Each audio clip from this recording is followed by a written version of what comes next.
given authority or instructions for me to make some announcements that are very relevant to our ongoing performance evaluation of the various offices and agencies of the executive branch. Let me first announce the people whose resignations have been accepted. Take note of this. Those whose resignations have been accepted are the following: Chairperson and Chief Executive Officer Maynardo Sabili of the Presidential Commission for the Urban Poor. Mr. Terence C. Calatrava, Presidential Assistant for the Visayas. And Mr. Almarim C. Tila, Presidential Assistant on Muslim Affairs. Terminated is Mr. Menandro M. Espinelli, Presidential Advisor for Special Concerns.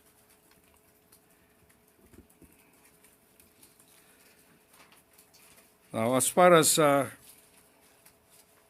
new appointments are concerned, I have to announce that today the President has appointed Attorney Francis Edralin Lim as the incoming chairperson of the Securities and Exchange Commission. He will take over from the incumbent chairman Emilio Aquino, whose term will expire on June 5, 2025. Attorney Lim is a distinguished member of the legal and financial communities. He has an extensive background in corporate and securities law.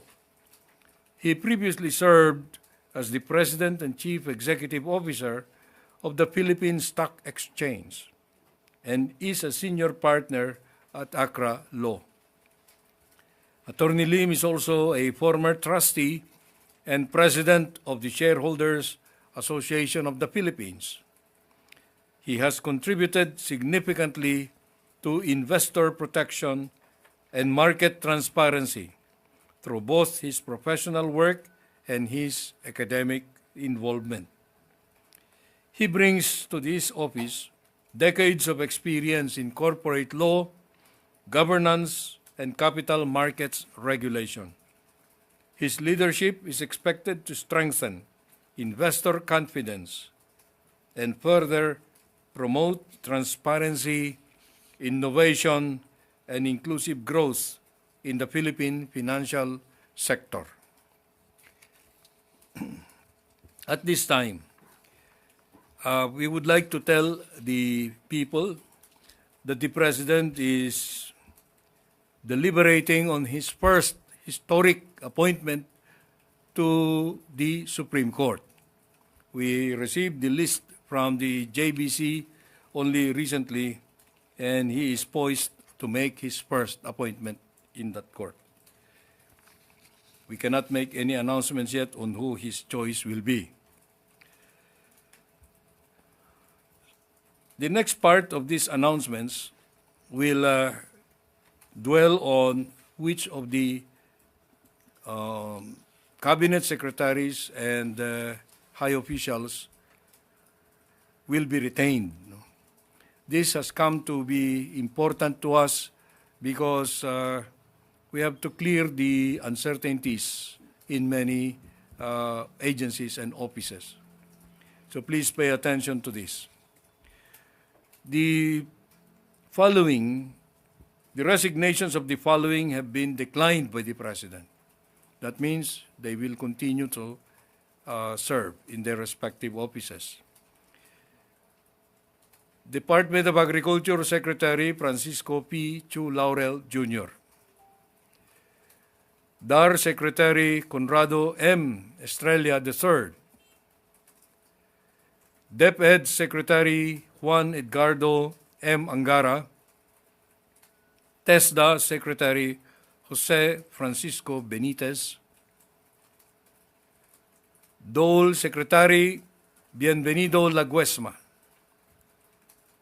DSWD Secretary Rexlon Gatchalian.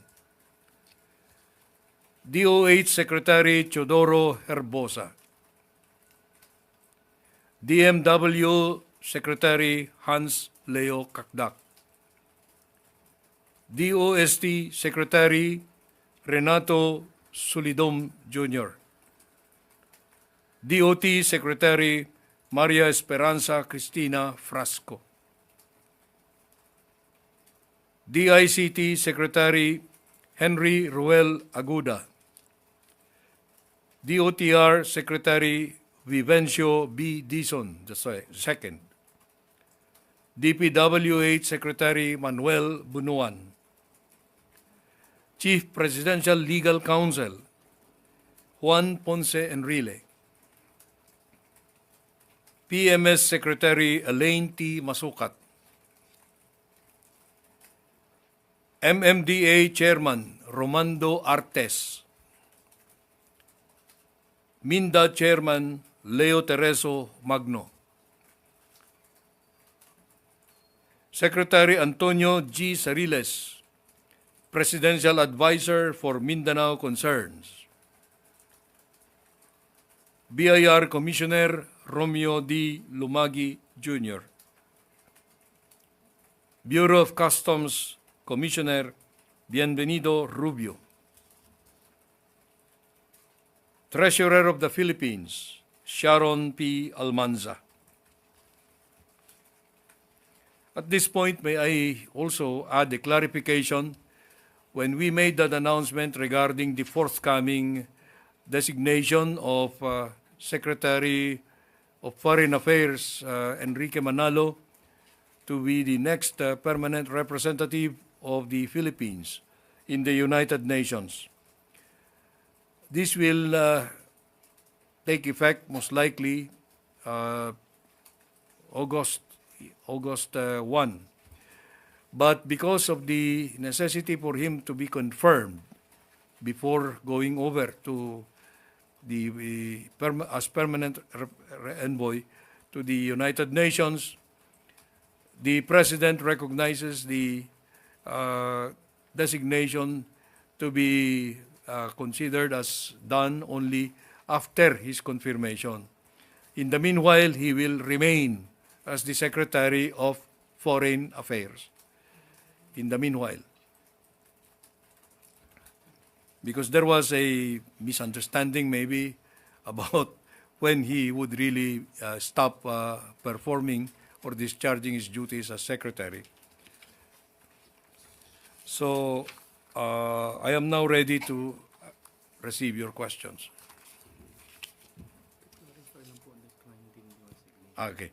May I just make this additional point? That means that Secretary Manalo's courtesy resignation was declined. He continues to be the Secretary of Foreign Affairs. It's necessary to clarify that because there should be no uncertainty about his status. Okay, I may now accept your questions.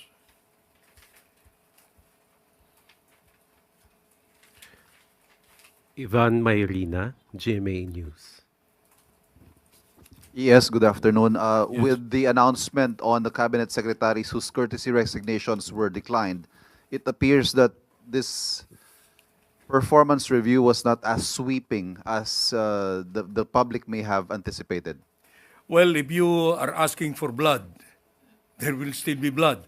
But, you know, we are still undertaking continuing performance evaluations even of those undersecretaries or those lower than the cabinet rank functionaries. I assure you that this is a very sweeping and thorough evaluation being made by the President and the panel of his choice regarding those who will be remaining in office, and those who will be ultimately ousted. But at least for the major departments, wala hong masyadong movement. So does the President expect changes in how these departments are run with the same heads? That's a very good question. No? All of them who have been retained, including myself, are expected to give fresh attention to the mandates and to give more performance, show more performance in our respective areas. And if you will note, these secretaries whose resignations have been declined need to be announced because there have been many speculations that have been going around and they have been the victims of intrigues and harassment from many quarters. That's why we came out today with an announcement of who they are, because it's just simple justice to them. Thank you. Ace Romero, Philippine Star. Secretary, yung mga kalihim po na hindi ninyo nabanggit, we can assume na ongoing pa po yung performance review sa kanilang performance. You're right. Yes, that's true. May we ask for the reasons why yung mga nabanggit po ninyo na nauna kanina, tinanggap yung kanilang pagbibitiw? Well, these are the officers of various ranks. May undersecretary, may secretary, may assistant secretary ang levels. Well, the assessments about them is that they did not perform up to par. That's the assumption. So we will just leave it at that. Jean Mangaluz, philstar.com. Good morning, Secretary. Are we still Good assessing? Good afternoon. Are we still assessing the chiefs of the GOCCs? Yes, the chiefs of the GOCCs, as I mentioned last time, is that they are subject to the yearly review by the GCG. But their heads of offices, they will surely be assessed by us. Okay?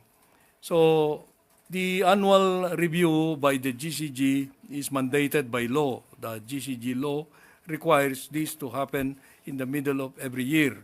So about now, June. We do not know what the GCG is going to recommend, but on our part, as far as the heads of the GOCCs are concerned, we will surely come up with announcements very soon. Tristan Nodalo, Newswatch Plus. Hey sir, good afternoon. Sir, just siguro a follow-up lang din. No? Given nga po yung line-up ng mga hindi po tinanggap na resignation o nagstay na cabinet members, may marching orders po ba sa kanila yung Pangulo now that sila yung magko-continue nung last 3 years na term?